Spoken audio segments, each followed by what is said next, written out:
Minnsta sameiginlega margfeldi er lægsta talan sem báðar tölurnar ganga upp í.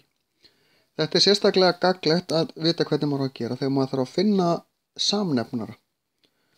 Við skulum skoða tölurnar 60 og 84. Það lítur út fyrir að vera frekar flókið að finna samnefnara á þessar tvær tölur, en við skulum frumþátta þær.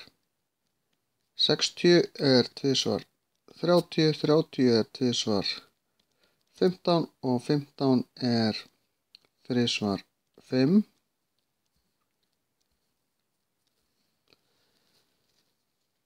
Síðan tökum við 84, það er 2 svar 42, það er 2 svar 21 sem er 3 svar 7. Og nú skulum við sjá, búa til mengjamynd af þessu. Það sem er sameiginlegt, þetta áttur nú að vera svona, þetta eru frumþættirnir. Það sem er sameiginlegt er 2 og 2, þá ger ég 1, 2 hérna. 2 og 2, þá ger ég annan tvist og svo 3.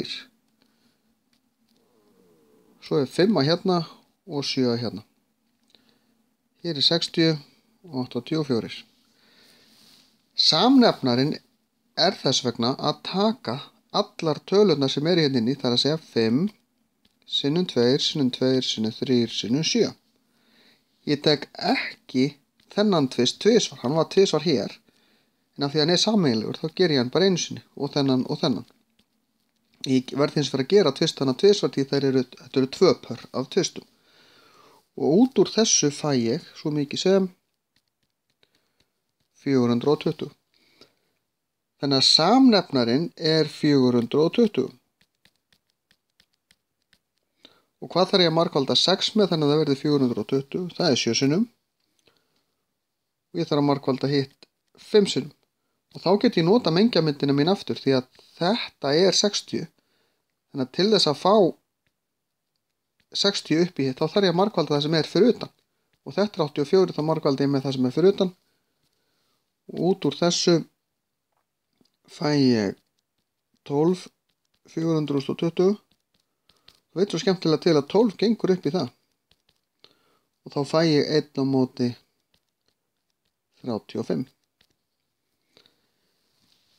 En grunnurinn í því sem ég er að gera hérna er að nýta mér frumþáttunina og mengjamyndirnar eða verðmyndirnar til þess að einfalda hvernig ég á að gera þetta, því ef ég er með ennþá hærri og leiðinlegri tölur þá verður þetta ennþá gagnlegra.